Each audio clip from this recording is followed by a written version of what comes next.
आसपास कोई मजदूर की छत वाली जगह न दिखाई दे तो तुरंत कान पर हाथ रखकर और एड़ियों को जोड़कर बैठ जाए और ध्यान रखें एड़ियां जुड़ी हुई हों। बिजली का खतरा ऊंचे पेड़, बिजली के खंभे, तार और पानी में ज्यादा होता है, इसलिए इन सब से दूर रह तैयारी में ही समझदारी। राष्ट्रीय आपदा प्रबंधन प्राधिकरण द्वारा।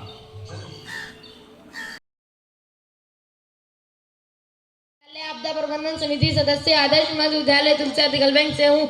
मुख्यमंत्री विद्यालय सुरक्षा कार्यक्रम सुरक्षित शनिवार का आज का विषय वज्रपात के बचाव के विषय में कहना चाहता हूँ। वज्रपात के समय पक्की छत के नीचे चले जाएं, खिड़की के कांच, टीन की छत, गीले सामान और लोहे के हैंडल से दूर रहें। वज्रपात के समय यदि पानी में है तो तुरंत बाहर आ जाएं। सफर के दौरान अपनी वाहन के खिड़की चढ़ाकर रखें। मजबूत छत वाले वाहन में रहें, खुली छत वाले वाहन में सवारी ना करें। धन्यवाद। मैं रोशनी कुमारी, बाल प्रेरक आपदा प्रबंधन कमेटी आदर्श मध्य विद्यालय तुलसिया तिगलबैंक जिला किशनगंज से हूँ। सुरक्षित शनिवार का आज का विषय है चक्रवाती तूफान। तेज आंधी से बचने के उपाय के बारे में कहना चाहती हूँ कि जब तक आंधी तूफान शांत ना हो जाए तब तक घर से बाहर ना निकले। रेडियो और टीवी पर मौसम के साथ होने का संदेश प्रसारित होने का इंतजार करें। पुराने और क्षतिग्रस्त भवनों का और पेड़ों की नज़दीकी आश्रय लेने से बचें। बिजली और टेलीफोन के खंभों के नीचे खड़े ना हो। घर के बाहर होने पर किसी छतदार मकान में आश्रय ले। धन्यवाद।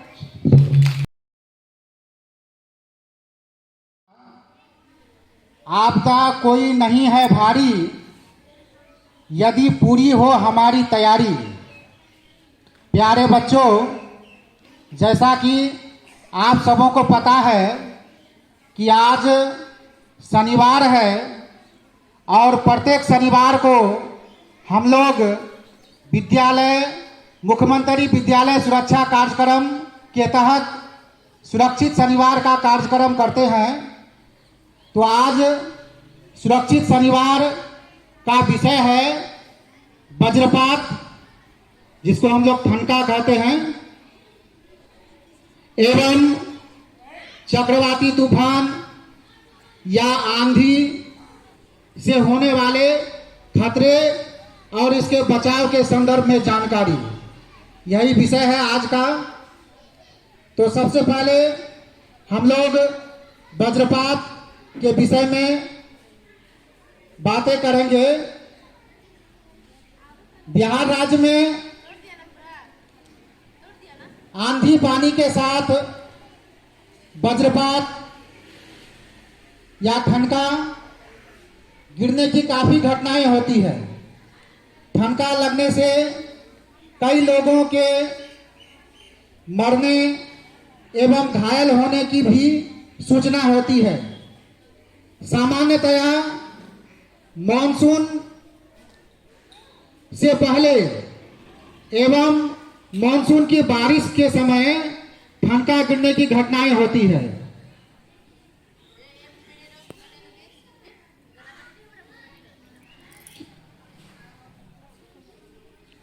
तो ठनका गिरने से जनधन को हानि से बचाव के दृष्टिकोण से यह आवश्यक है कि ठनका से बचने के लिए थोड़ी सावधानी बरता जाए। तो इससे बचने के लिए कुछ सुझाव पर अमल करना आवश्यक है और ये सुझाव इस प्रकार है कि यदि आप खुले में हो तो अतिशीघ्र किसी पक्का मकान में चले जाएं। ऊंचे वृक्ष आसमानी बिजली को आकर्षित करते हैं, इसलिए वज्रपात के समय वृक्ष के नीचे कभी भी खड़े नहीं होना है। इसी प्रकार ऊंचे इमारत वाले क्षेत्रों में आश्रय नहीं लें। सफर के दौरान अपने वाहन में ही बने रहें। खिड़कियां दरवाजे, बरामदे एवं छत से दूर रहें। ऐसी वस्तुएं जो बिजली की सुचालक है उनसे दूर रहना है, जैसे बिजली का पोल है, टेलीफोन का खंभा है। इससे इन उपकरणों, बिजली वाले उपकरणों से वज्रपात के समय उससे दूर रहना है। और एक बात ध्यान देंगे, तालाब और जलाशय से दूर रहना है। इस समय कोई भी तालाब या पानी में है तो वहां से हट जाना है। समूह में अगर खड़े हैं तो दूरी बना करके खड़ा होना है। और दूरी कितना होना चाहिए? दो लोगों के बीच कम से कम 15 फीट की दूरी होना चाहिए। 15 फीट दूरी पर ही एक दूसरे से अलग होकर के खड़ा रहना है। बाहर रहने पर धातु से बनी वस्तुओं का उपयोग नहीं करें। पानी के, जब बारिश होती है हम लोग छाता का प्रयोग करते हैं, तो वज्रपात के समय धातु वाले डंडी वाला छाता का प्रयोग नहीं करेंगे। गीले खेतों में हल चलाते, रोपनी या अन्य कार्य कर रहे हैं तो तुरंत वहां से सूखे स्थान पर चले जाना चाहिए। जहां है वहीं रहे। हो सके तो पैरों के नीचे, मान लिए वज्रपात या बिजली कड़क रहा है तो क्या करेंगे? कोशिश करनी है कोई सूखा चीज पर खड़े हो जाए। प्लास्टिक के ऊपर खड़े हो सकते हैं, सूखी लकड़ी के ऊपर खड़े हो सकते हैं और दोनों पैरों को सटाकर घुटनों के बल अकड़ू बैठ जाना है। और जमीन पर कदापि नहीं लेटना है। तो ये सारी सावधानियां हम लोग बरतेंगे वज्रपात जब आए। अब कुछ चर्चा कर लेते हैं चक्रवाती तूफान या तेज आंधी के विषय में। तो गर्मी के मौसम में कमोवेश राज्य के सभी जिलों में चक्रवाती तूफान आते हैं। राज्य के पूर्वोत्तर जिलों में चक्रवाती तूफान से जनजीवन प्रभावित हुआ था। पहले काफी क्षति हुई थी। वज्रपात तूफान के अलावा गर्मी के मौसम में राज्य के कमोबेश सभी जिलों में आंधी की घटनाओं के चलते जनधन की हानि और क्षति होती है।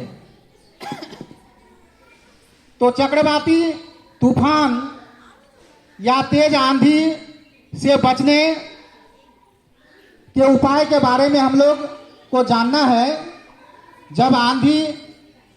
जब तक आंधी तूफान शांत न हो जाए तब तक घर से बाहर नहीं निकलना चाहिए। अगर घर में है तो आंधी आ गया तो घर से बाहर नहीं निकलना है।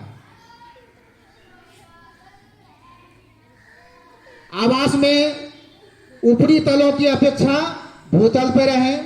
मान ली कई मंजिला है, अगर ऊपर वाला मंजिला में है तो कोशिश करेंगे नीचे रहें। रेडियो और टीवी पर मौसम के साफ होने का संदेश प्रसारित होने का इंतजार करेंगे। पुराने और क्षतिग्रस्त भवनों और पेड़ों के नजदीक आश्रय लेने से बचेंगे।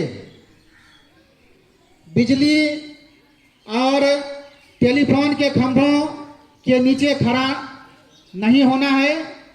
खंभों के गिरने से शारीरिक क्षति हो सकती है। घर से बाहर होने पर किसी छतदार मकान में आश्रय लें। आप लोग देखते हैं कि जब भी आंधी या तूफान आता है तो घर उजड़ जाता है। घर उजड़ता है ना, खासकर कौन घर, टीना वाला घर या पक्का का मकान में भी अगर एस्बेस्टस है या टीना है तो आंधी के समय वह उखड़ जाता है, उड़ जाता है।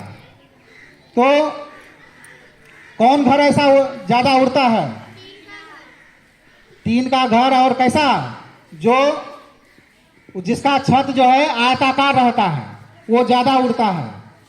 तो हमें जब हम मकान बनाते हैं तो हमें इस बात का ख्याल रहना चाहिए कि मकान का छत ढालदार हो। मकान का छत का ढाल कैसा हो? 2:1 हो।